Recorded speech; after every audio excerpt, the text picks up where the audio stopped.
So, good afternoon. I am your host, Chanel. This is Black Hippie Lounge. And so today I want to talk about a post that I saw that kind of correlates to this book that I've been listening to. I listen to audiobooks, and it's about like generational trauma in the sense of like emotionally available and unavailable parents and how that impacts you as a child and then as an adult. So, to give credit to the name of the book, let me just go back. The book is called Adult Children of Emotionally Immature Parents: How to Heal from Distant, Rejecting, or Self-Involved Parents by Lindsay Gibson.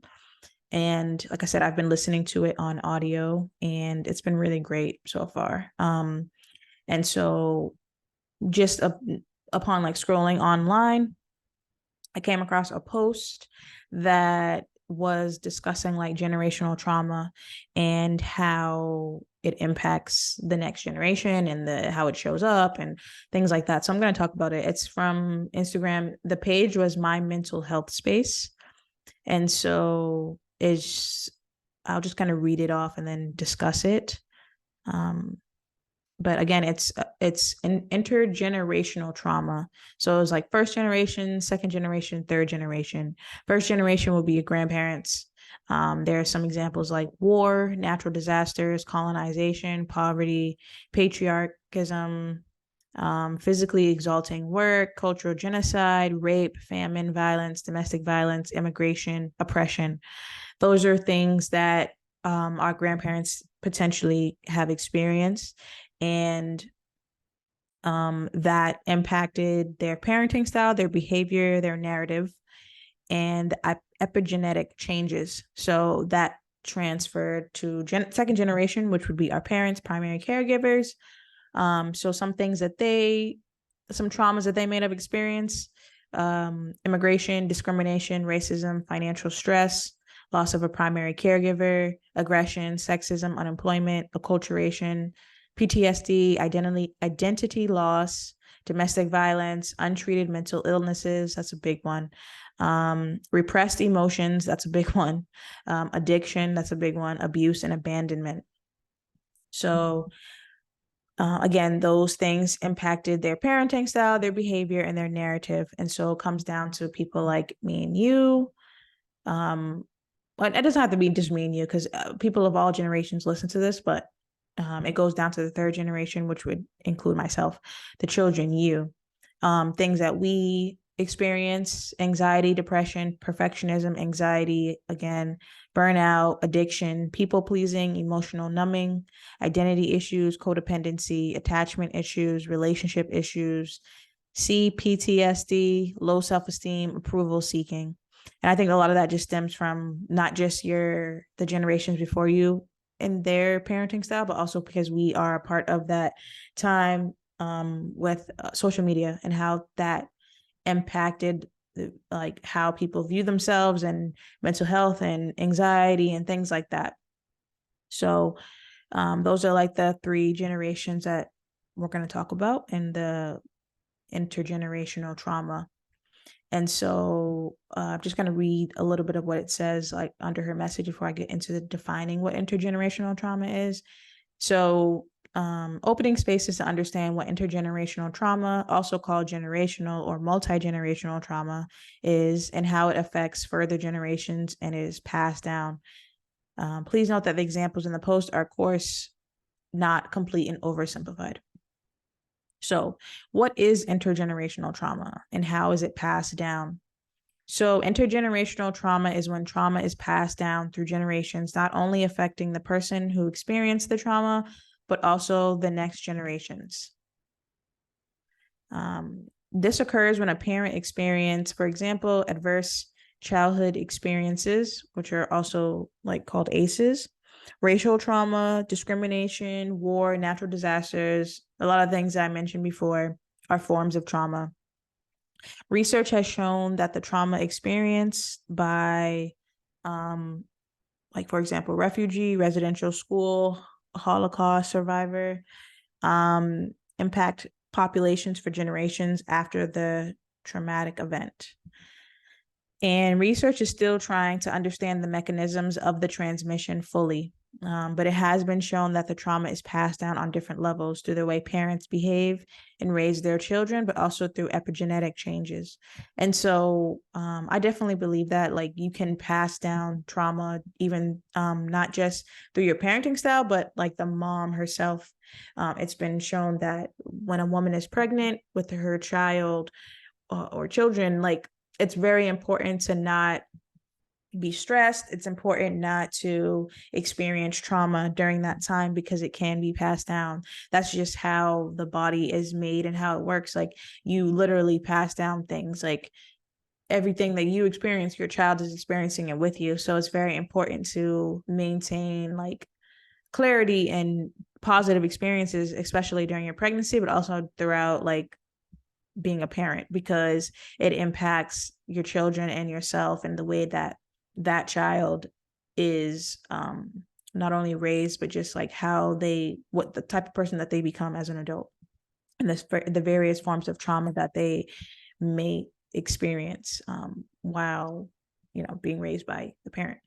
And so I think it's important to talk about because I think that especially in I would say in the Black and Brown community, like there's a lot of generational trauma that is experienced, and it definitely plays a role and impacts how we interact with one another, how we view ourselves, and so you know, intergenerational trauma is not necessarily something that people purposefully try to do.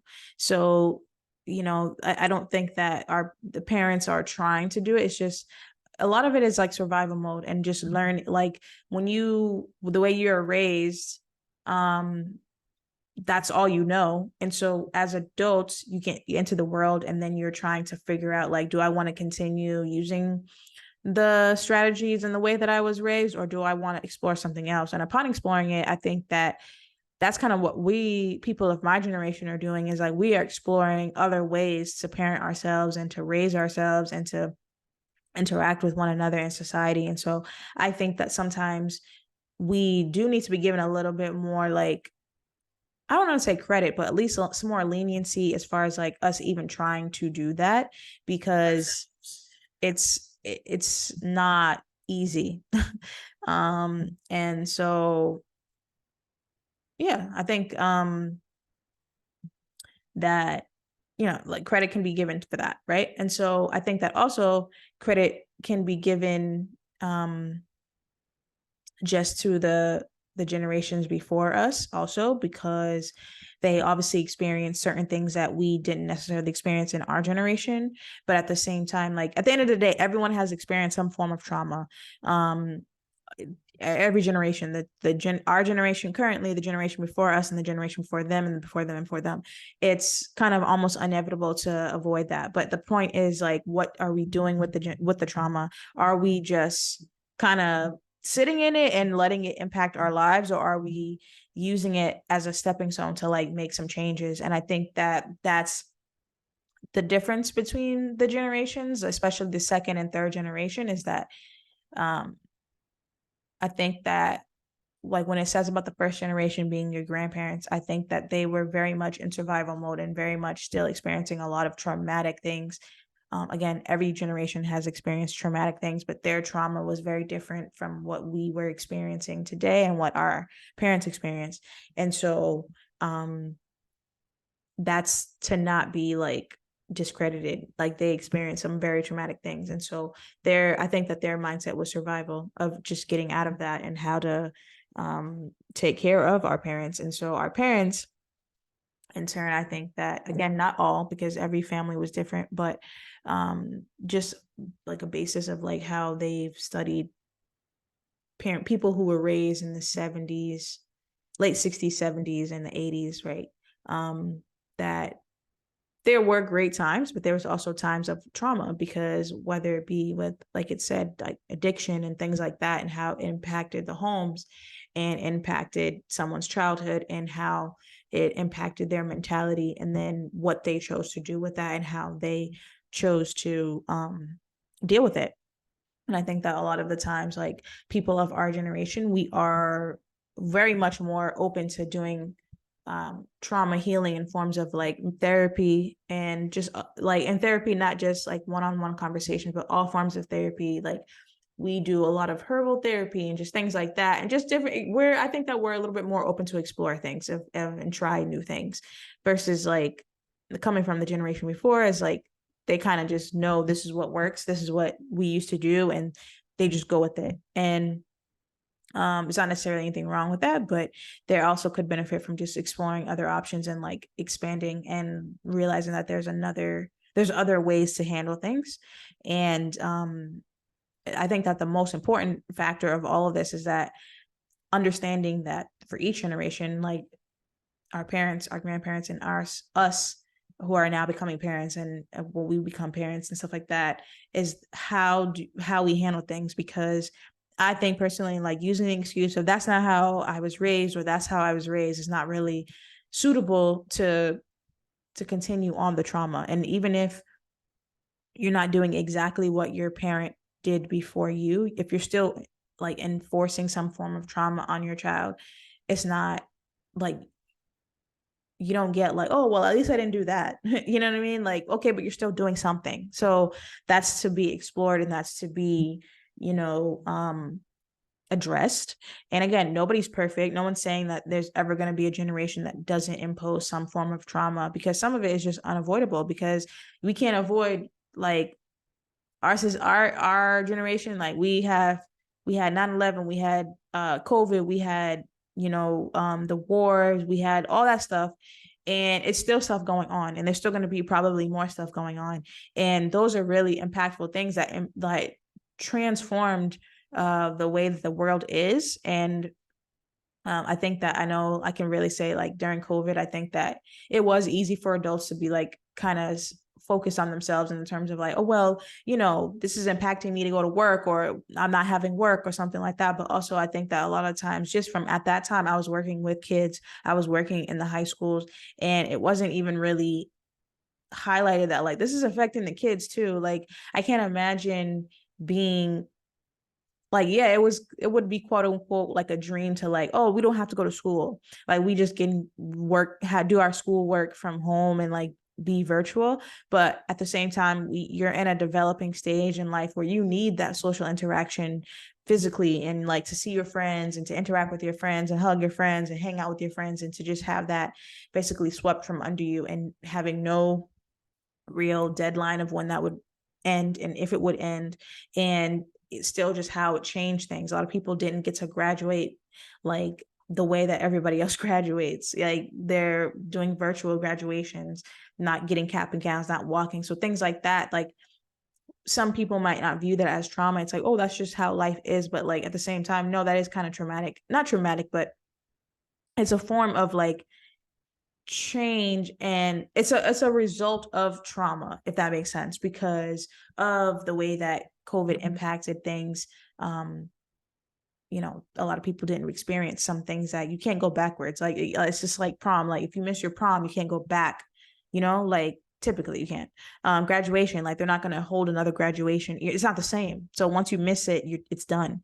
And those are the things that a lot of people in our generation, well, not my generation, but the younger ones, experience. And so I think the point of that is just what I'm trying to say is like highlighting it. I think that we as a society, and especially like parents, I think what the post is saying is like to be able to acknowledge that there is trauma, because I think that sometimes too, that's something that parents have a hard time doing. I think that when you aren't dealing with your trauma, it's very easy to not acknowledge your child's trauma, and say, well, you didn't experience what I experienced, so you're fine, right? Or and while that might be true, but even if they didn't experience what you experienced, then don't discredit what they've experienced too, and how it could impact your child, especially within adulthood. And like I said, the book that I'm reading, like, it's very great because it talks about just how what it looks like to have emotionally available versus emotionally unavailable parents, and then also how it impacts the child and how it's not just one way. Like your child could end up, there's a variation of ways that a child becomes from growing up in a situation like that with parents like that, and how they present themselves in society, and then also the types of trauma that they experience based on their personality, and then also how they handle the trauma, and then also how as adults they either heal that trauma, or if they inflict it on others, like their other children, the children that they end up having, or just in relationships, and how it shows up in relationships, and how it shows up within themselves, and how they choose to deal with it. So it's a very great book, but also it's an interesting topic to discuss because, like I said, it's a very big thing, and yeah. So just to go back to my post, I do want to read the other part.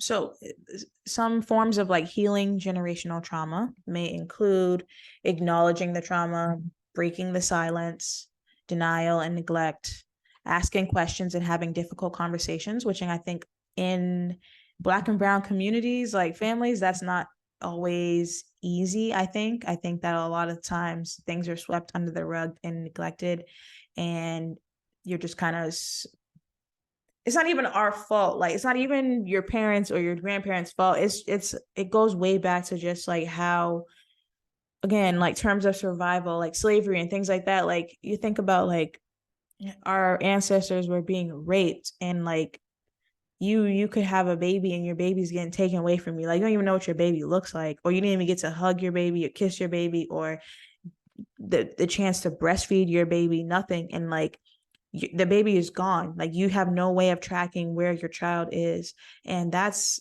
extremely traumatic. And I think that for a woman and a man, like, or just having your manhood be like stripped from you and tested, and you have really no way of like protecting yourself or your family as a man. And so that you see it in our society and like our family dynamics of how throughout the years and the different generations, like how it impacted us as a race, right?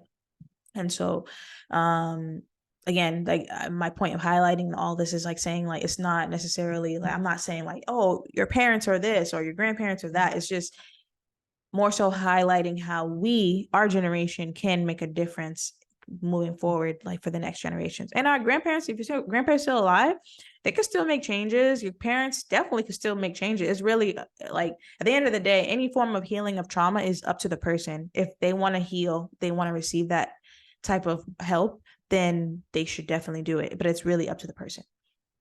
So some other examples of healing generational trauma is creating a new community, showing vulnerability. That's a very big one. And I think that that's another one that our grandparents and our parents sometimes can struggle with. Speaking up against injustice. I think that's something that all our generations have done, but I know that at least I've experienced it in my generation, being a part, especially during COVID 2020, like Black Lives Matter, like getting out there and protesting and like speaking up, and like even using the podcast to speak out against injustice and have different topics that discuss the injustice and bringing on guests to talk about it also. So just using various forms of platforms to do that. Learning healthy skills, setting boundaries, very important, healthy communication skills, healthy coping skills, expressing your feelings, thoughts, needs, and learning emotional regulation skills. So those are just some examples of ways that you can heal generational trauma. And then it says that connections are life. We are through connections. We learn through connections. We hurt through connections. We understand through connections. We heal through connections. We grow through connections. We thrive through connections. Connections are life. And it's very true. Everything is connected and everything is about a connection. And a connection can either be, I think that no connection is bad or good. I think that most connections can be both because there's always something to learn from them. And it's just the fact of whether you are learning from the connection or not. And if you're not only learning, but understanding the lesson and using it to your benefit. to heal. And so it says, when we heal and grow, we heal for ourselves and for so much more. It is not only our lives that are changing, but also the lives of our families, our children, our friends, and our communities. Like ripples, it spreads throughout our families, communities, countries, and the world.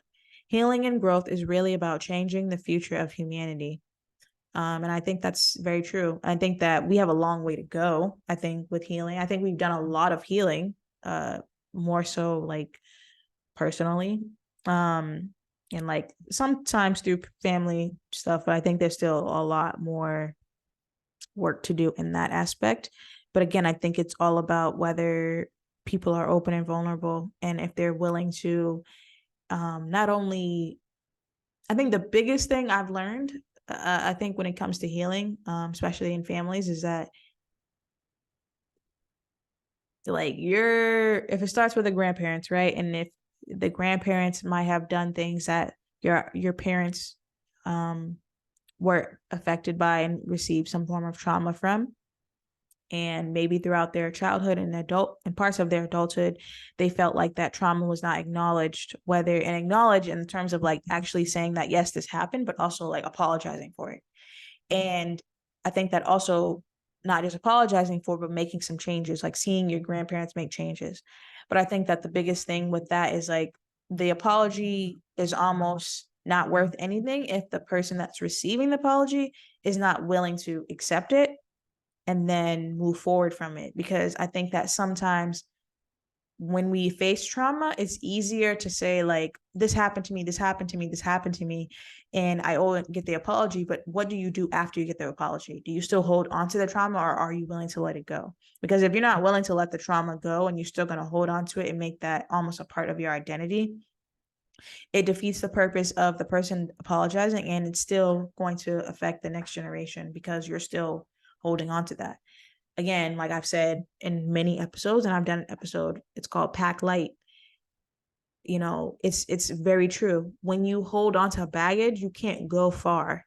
If you have things weighing you down, you can't go far. And not just physically, but as a person, like you can't develop far if you keep on holding on to all these traumas. And I'm not saying to not say that doesn't exist and to not acknowledge it, but what I know for me, I've experienced in my life, and I'm sure other people can, agree, is that you're not always going to get an apology for the things that happen to you in your life, whether it be from your parents or from other people. And that you get two choices. You can either sit there and sulk about it and say, this happened to me, and not do anything and prevent your own self from moving forward and growing. And I feel like in that sense, you've given the person way too much power over you. Or you can say, you know what, I deserved an apology, but I didn't get it. But I'm going to apologize to myself, my younger self, my inner child, that I experienced this and that it happened and that I wasn't aware of how to avoid it. But moving forward, I'm going to make different changes and make better choices and different, do my best to prevent something like this from occurring. And I think that's a big thing when it comes to generational trauma too, is like not harvesting on this idea of like, this person is supposed to, apologize and make things right for me, and they were supposed to do this. But it's like, unless somebody else on this planet knows of, there's no time machine like you go back and now your parent or your grandparent or whatever can fix whatever happened. Like whatever happened. And I think that, again, we have to remember that everything happens for a reason, and sometimes trauma has to occur to birth something out of you that probably would not have came out of you if the trauma didn't occur. And if it didn't come out of you, then maybe your child will birth it. So just understanding like your power and understanding the power of trauma. There could be positive and negative. We talked about that in the last episode with Sheree, like how sexual trauma and stuff like that, but how you can take the power. And I think the biggest thing is like what you do with your power when it comes to trauma, because again, trauma is almost unavoidable in all aspects. And we as people learn how to deal with trauma and deal with it in a way that works for you in your healing. So I hope this was helpful. I'm going to post the things that I read off, and I'll even post like a screenshot of the book because I'm almost done with the audiobook. I think like I said, I've been killing it. It's really great. And it's about like emotional immaturity in your parents, and how it impacts you, not just emotional immaturity, but emotional maturity, the difference between the two and how it impacts you and your siblings, and as a child and as an adult, and just how to really heal and understand why your parents do the things that they do, or they behave the way that they do, and why their parents behave the way that they did, and so on and so on. So I just felt like it correlated with this topic, and I thought it was interesting, and I'm sure other people, some listeners, you guys will agree that it's important. And actually, it's crazy because I saw one of my listeners, she was talking about a similar topic on her TikTok, and I was like, okay, wow, like this is definitely something that I can record. So again, I hope this was helpful. I hope everyone has a great rest of their weekend. And as always, if you haven't already, follow me on TikTok and Instagram, and I have Facebook. All the names, it's all the same, at Black Hippie Lounge. And as always, meditate, manifest, invest in you, and take care.